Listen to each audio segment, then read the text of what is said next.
Ok, bonjour, bienvenue dans cette édition pour la présentation et un tutoriel de l'utilisation de notre application de gestion de stock. Ok, là me voici devant l'application où j'ai l'interface de connexion. Donc avec cette interface de connexion, l'homme pourra se connecter et accéder à l'application. Donc ça veut dire que l'application a été sécurisée afin d'empêcher n'importe qui, voilà, de venir, voilà, entrer dans l'application. Donc une fois dans l'application, on me demande de choisir l'année de travail en cours. Bon, là j'avais créé la première année de travail qui est l'année 2022, voilà, qui va du 1er janvier 2022 au 31 décembre 2022. Et dès que j'applique, voilà, j'ai l'application qui se génère automatiquement. Donc dans cette application, nous allons présenter 4 parties essentielles. Voilà, nous allons gérer les configurations de base. Donc au niveau des configurations de base, qu'est-ce que nous avons? En premier lieu, il faut renseigner les informations de la société. Ensuite, enregistrer la liste des articles en stock, ainsi que les familles d'articles. Voilà, ça dit si vous voulez classer vos articles selon des catégories. Par exemple, j'ai des bics, voilà, j'ai des livres, des cahiers, et là dedans on a différents types de bics, différents types de livres, différents types de cahiers, etc.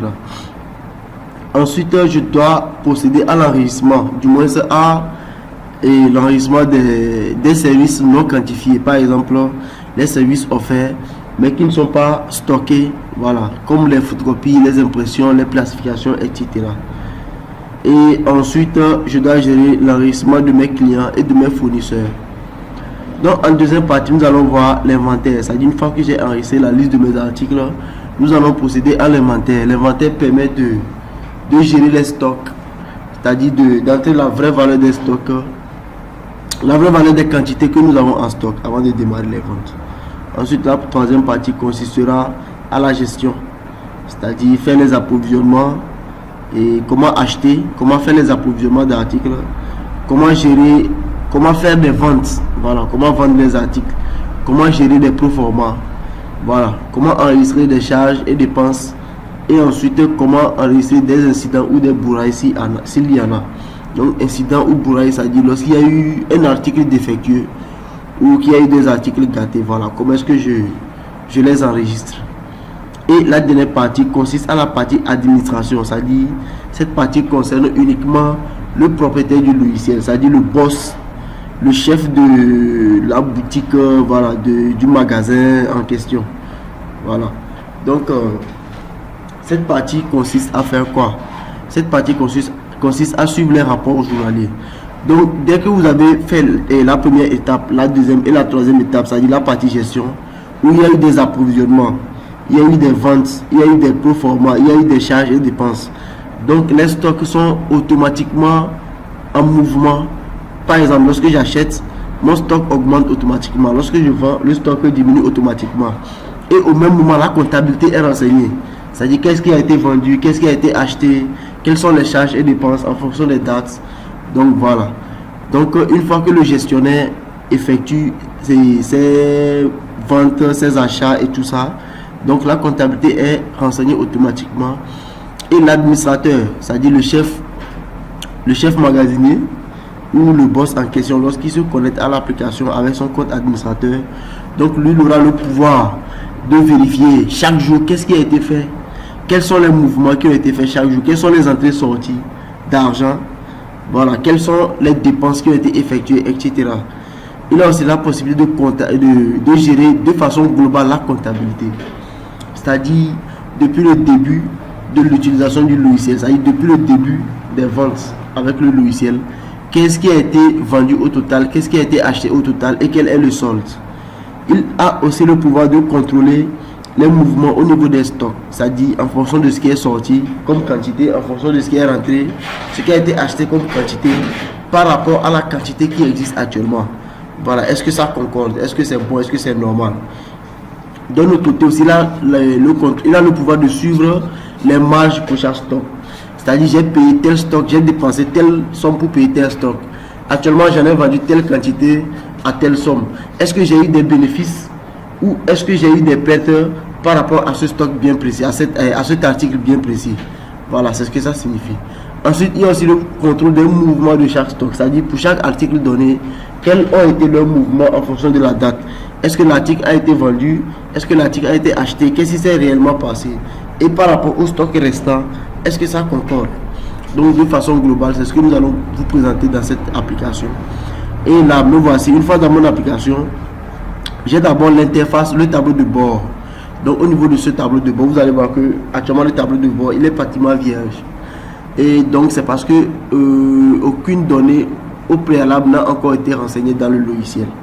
Donc nous allons procéder à l'enregistrement et suivant les étapes que nous avons énumérées lors de la description. Donc comme configuration de base, la première des choses, ici vous voyez, là j'ai trois menus. J'ai le menu fichier, j'ai le menu paramètres et le menu réservé au concepteur. Réservé au concepteur, ça veut dire quoi? C'est celui qui a consulté conçu le logiciel, c'est-à-dire moi. Donc ça c'est en cas de souci, voilà, ça y est, en cas de souci technique, cette partie m'est réservée pour aider à résoudre le problème en question. Donc les parties qui concernent les utilisateurs, ce sont ces deux premiers menus. Donc au premier menu, vous avez quoi? Fichier, et lorsque vous déroulez, vous avez la liste des services, la liste des bourrages, vous avez les rapports. Cette partie concerne l'administrateur normalement, et que je vais cacher ou que je vais coder en fonction du rôle, en fonction des droits d'utilisateur. Et là vous avez les infos de la société, c'est ce qui nous concerne en premier lieu. Donc au niveau de cette partie, vous allez configurer les informations de la société. Donc ça dit le nom et la raison sociale, le code postal, la ville, la description, le pays, les contacts, les adresses mail et tout ce qu'il va avec. Ça dit toutes les informations propres à une entreprise. Et là vous avez la possibilité de choisir le logo de l'entreprise s'il y en a. Donc une fois que c'est fait, vous validez. Et donc ces informations pourront apparaître sur vos éventuelles factures ou reçus que vous donnez à vos clients. Voilà. Donc une fois que c'est fait, il faut procéder à l'enregistrement des articles. Donc là nous avons quoi? Nous avons deux parties. Nous avons la partie famille. Donc ici cette partie me permet de créer les familles d'articles. Donc quand je dis famille, qu'est-ce que je vais, par exemple, je prends l'exemple famille des ampoules. Bien, je mets quoi? Les ampoules. Je mets les ampoules. Voilà, c'est un exemple bidon. Je vais aller essayer de trouver une image. Voilà, une image qui correspond à peu près. Il n'y en a pas vraiment. Bon, c'est pas grave, on va prendre une image quelconque. Donc là, je considère que j'ai créé une famille des ampoules. Donc cette partie me permet de créer les familles. Et vous voyez, donc la famille des ampoules vient se loger ici, tout en bas. Voilà, donc à ce niveau, vous créez les familles. Et au niveau des familles, vous voyez, là, lorsque je clique, pour chaque famille, j'ai les articles qui correspondent. Pour chaque famille, j'ai les articles qui correspondent. Et voilà, au niveau des familles, je peux maintenant ajouter des articles. Voilà, ici, lorsque je clique sur ma famille ampoule, voilà, la famille elle est là. Et là, je crée mon article. Peut-être, je veux créer quoi? Une ampoule LED. Ampoule LED, par exemple, dont le prix de vente est peut-être à 1500 francs. Voilà, quantité 0 pour le moment, parce que cette quantité sera corrigée au niveau des inventaires. Donc, je peux choisir une image. Je peux choisir une image si je veux. Si je veux, je peux choisir une image, peut-être ceci. Voilà, et j'ai mon ampoule LED qui a été créée. Donc cette partie consiste à créer les familles d'articles ainsi que les articles. Donc ici nous avons la deuxième partie qui est exactement sur la liste des articles, qui nous montre la liste des articles, mais de façon non classée, c'est-à-dire les articles sont mélangés par famille. Voilà, donc ça c'est la gestion globale, c'est-à-dire l'affichage global de tous les stocks. Et voilà. Et à ce niveau, vous avez la possibilité d'afficher comment je vais dire, la valeur des stocks. C'est-à-dire vous avez la possibilité de calculer la valeur des stocks. Une fois que nous aurons fait l'inventaire, nous allons revenir à ce niveau. Donc dès que vous avez fini de gérer la liste des articles en stock, il faut maintenant gérer la liste des articles non quantifiés, c'est-à-dire la liste des services offerts. Donc je reviens dans mon menu fichier. Ici j'ai la liste des services et je peux les créer. Donc par exemple, quels sont les services que j'offre? Supposons que j'offre des photocopies photocopie. Et donc je suppose qu'une page de photocopie est à 25 francs. Voilà. Ensuite, supposons que j'offre aussi des impressions.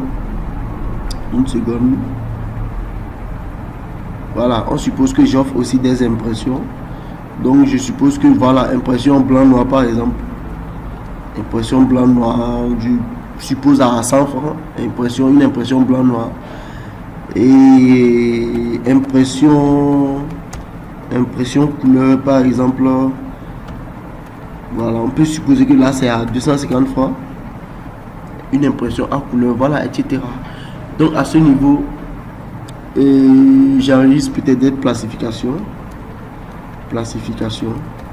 Voilà, une classification peut-être à 300 francs. Et etc. Donc cette partie m'a permis d'enregistrer les services, la liste des services que j'offre.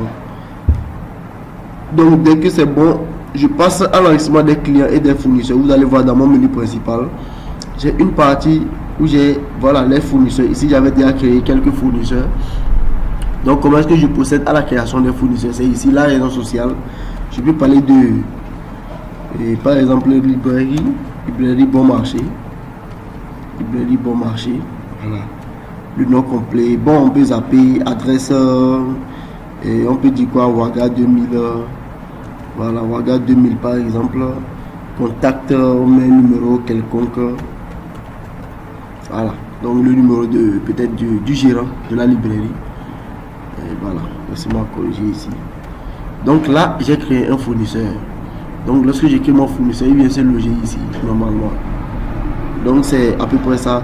Et vous allez voir que en bas, au niveau de chaque fournisseur, en bas vous avez les factures. Donc ça dit si j'ai eu à effectuer des achats auprès d'un fournisseur, donc toutes mes factures auprès de ce fournisseur vont s'afficher en bas ici. Ensuite je passe aux clients. Ici aussi j'avais créé des clients quelconques. Je peux aussi créer un autre client. Bon, on va dire quoi, proviseur. Je peux mettre quoi. Je peux créer voilà le proviseur du LPC. Proviseur du LPC.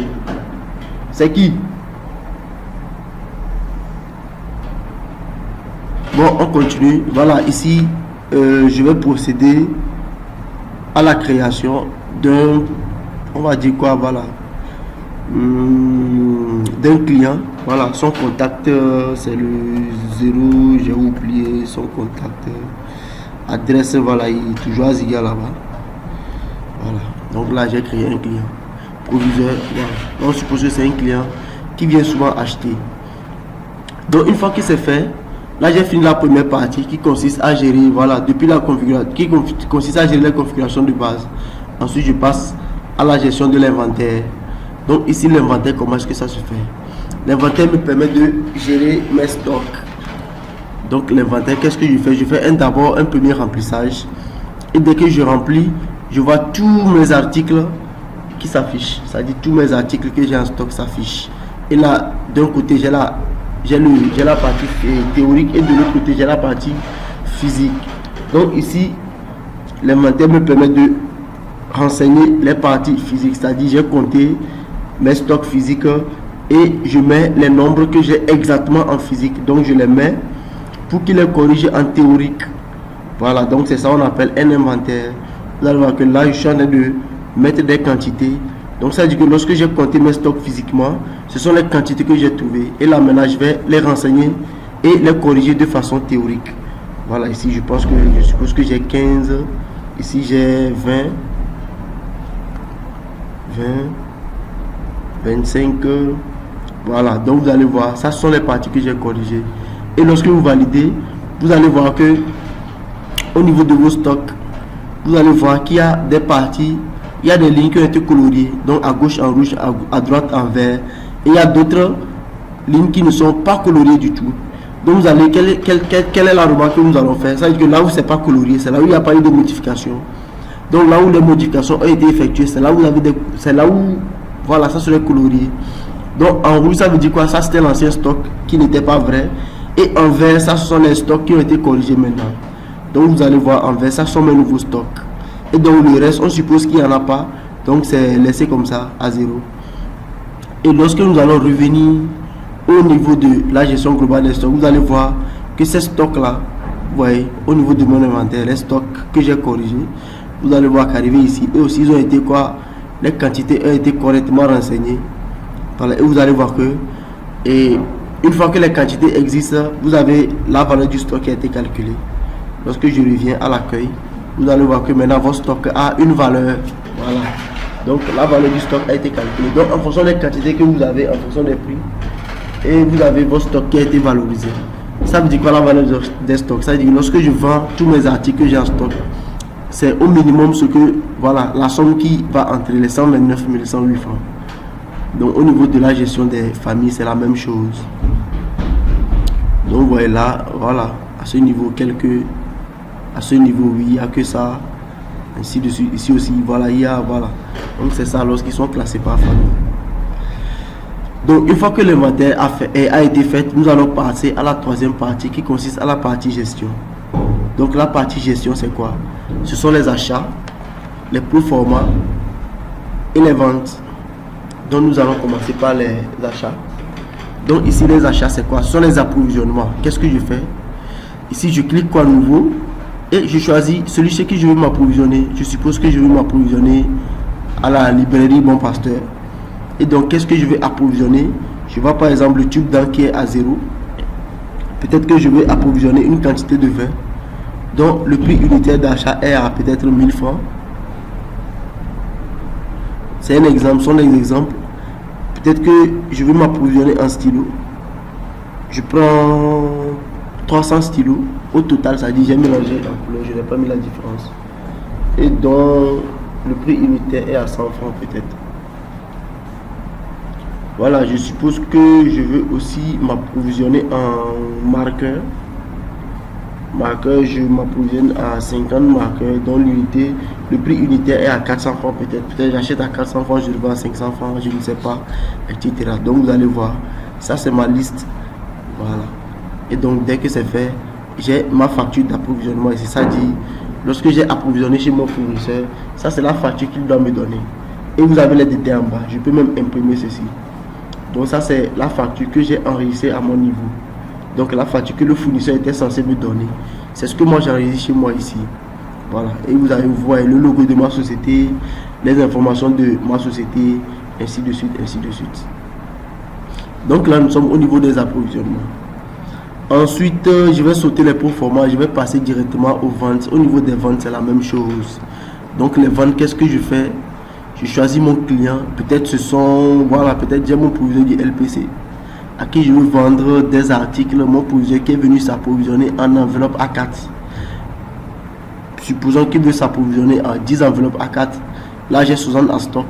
Il s'approvisionne et il achète 10. Ça y est, je vends 10 au prix unitaire de 75 francs. Et lorsque j'applique, vous allez voir quoi? Il va me laisser 50. QR, quantité restante. QI, quantité initiale. Donc QI, quantité initiale, moins quantité vendue. Il doit rester 50 en stock. Donc je suppose que pour toujours mon proviseur, il veut acheter des bics, des stylos. Une quinzaine de stylos dont le prix unitaire à 100 francs aussi. Ainsi de suite. Voilà. Donc là, vous avez le total acheté des stocks vendus. Ensuite, au niveau des services, je suppose qu'il a fait des photocopies. Voilà. De 15 copies. Voilà. Je suppose qu'à part ça, il a aussi fait quoi? Des impressions à couleur et des impressions blanc-noir. Et qu'il ait ensuite fait une plastification de 300 francs. Donc, une plastification de 300 francs. Voilà. Donc, vous allez voir, ça c'est au total ce que j'ai vendu à mon proviseur. Et lorsque je valide, vous avez la facture, le reçu qui est là, que je peux imprimer et lui donner aussi. Donc là, vous avez les détails des articles vendus en stock et vous avez les détails des services que vous lui avez offerts. Donc par défaut, vous allez voir le TTCL, il est là, le montant payé c'est 0, le reste à payer est là. Donc par défaut, les ventes sont effectuées à crédit ici. Donc qu'est-ce que je fais ensuite? J'effectue un versement. Donc j'ai le droit de verser d'abord, je suppose que bon, le proviseur a versé 3000 francs et qu'il reste 925 francs à verser. Donc vous allez voir, ça va se renseigner ici, le versement est là, le montant payé 3000, le reste à payer est là et ce n'est pas encore réglé, c'est à blanc. Et donc autant pour moi. Et donc lorsqu'il vient terminer son versement de 925 francs, vous allez voir que là maintenant c'est ok. Donc voilà, une fois que le versement a été fait, vous allez voir que lorsque nous revenons à l'accueil, donc tout est là. Vous avez le total des ventes effectuées ici, le total des achats. Lorsque je vais au niveau de voilà, maintenant la situation globale, je vais directement passer à quoi? À l'enregistrement des bourrages. Lorsque vous avez des bourrages, donc je suppose c'est quoi un bourrage? Ça dit un article a été défectueux. Je suppose qu'au niveau de mes enveloppes A6, il y a une enveloppe qui a été défectueuse. Donc qu'est-ce que je fais? J'enregistre tout simplement. Je dis non, à cette date, j'ai constaté qu'il y a eu une enveloppe qui a été défectueuse. Et je ferme. Je continue mon travail. Donc voilà, de façon globale, la partie gestion. Voilà, il y a une autre partie que j'oubliais, ce sont les charges et dépenses que j'ai à l'accueil ici. Donc les charges, ça se fait de la même manière, les dépenses. Donc ici, je suppose que les charges et dépenses, ce sont des dépenses qui ont été faites autres que les ventes et les offres de services. Donc je peux supposer par exemple des paiements de factures, voilà, de la raison sociale. Donc je suppose qu'il y a eu des paiements de factures d'électricité. Électricité, je suppose que la facture s'élevait à peut-être 2000 francs et qu'il fallait payer combien? Une facture. On suppose qu'il y a eu aussi des factures d'eau qui s'élevait à peut-être 850 francs. Donc une facture d'eau à 850 francs. Et j'applique. Et je valide. Là vous avez quoi? Ça c'est une charge et dépense qui a été enregistrée ici. Et vous avez les détails en bas. Les détails des dépenses. Voilà. Donc ensuite, qu'est-ce qui concerne la partie administration? Une fois que le gestionnaire lui enregistre tout, l'administrateur lui peut venir et puis suivre quoi? Il peut suivre ses chiffres. Donc suivre ces chiffres, ça veut dire quoi? Déjà au niveau de l'accueil, les chiffres sont là. Au niveau de l'accueil, les chiffres sont là. Vous avez situation du jour.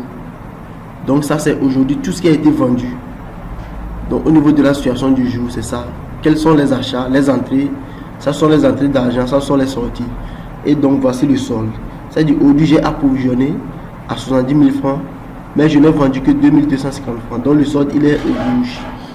Donc hier dimanche, qu'est-ce que j'ai fait? Rien. Aujourd'hui lundi, voilà, c'est ce que j'ai vendu. Donc c'est ça.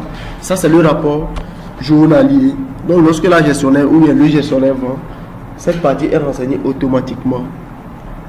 Et ensuite vous avez quoi? La gestion globale des stocks. Donc ça c'est la comptabilité en général. Ici ce n'est pas journalier mais c'est global. Voilà, donc depuis voilà, le début de l'utilisation du logiciel, quelles sont toutes les ventes et tous les achats ou toutes les dépenses que j'ai eu à effectuer. Et vous avez ici aussi le solde. Oui, correct. Ici, qu'est-ce que je vois par là? Donc ici, ça c'est la gestion globale des stocks.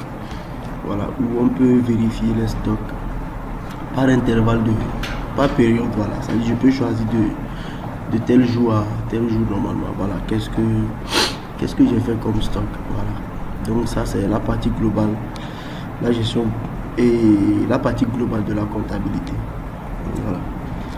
Donc ensuite, l'autre côté c'est le contrôle des quantités, c'est-à-dire de l'état des stocks. Donc ici au niveau de l'accueil, j'ai trois parties: mouvement des stocks, marge des stocks, état des stocks. Donc au niveau des mouvements des stocks, qu'est-ce que je fais? C'est-à-dire ici j'ai ma liste des articles. Donc voilà, pour chaque article vendu, j'ai les mouvements. Vous allez voir que ici pour le moment je n'ai encore rien fait, ni transfert de stock. Ici cette partie ça concerne les en gros et les en détail. Donc pour le moment le logiciel ne permet pas encore de gérer en gros et en détail, mais ça sera intégré d'ici peu. Donc en bas vous avez le mouvement des achats et à droite le mouvement des ventes. Donc quand je prends pour cet article, ça dit aujourd'hui, tout à l'heure je viens de vendre une quantité de 10. Donc j'avais 60 en stock, j'en ai vendu 10 et là il me reste combien? 50. Donc pour les autres, voilà, pas vraiment. Ici, est-ce que j'en ai vendu?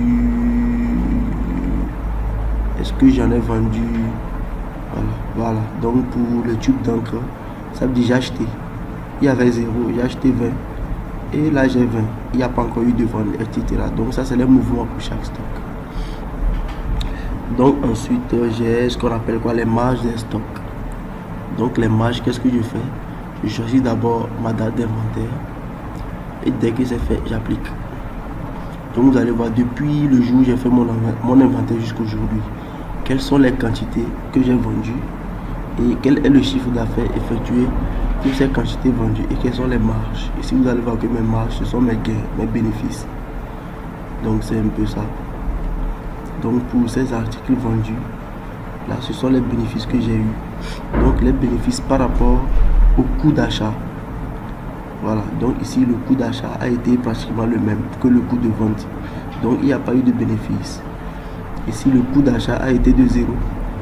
Mais les ventes ont été de 750 francs, donc il y a eu bénéfice, etc. Donc cette partie, ça concerne quoi? Les marges pour chaque article. Ensuite, j'ai la dernière partie qui concerne quoi? L'état des stocks. Ici, c'est la même chose. Je choisis la date de mon inventaire et j'applique. Donc ici, qu'est-ce que j'ai? Ici, j'ai tous les stocks initiaux. Là, ici, j'ai les cumuls de tous mes achats pour chaque stock. Ici, j'ai mes cumuls de toutes les ventes de chaque stock. Et là, j'ai la quantité qui est censée rester.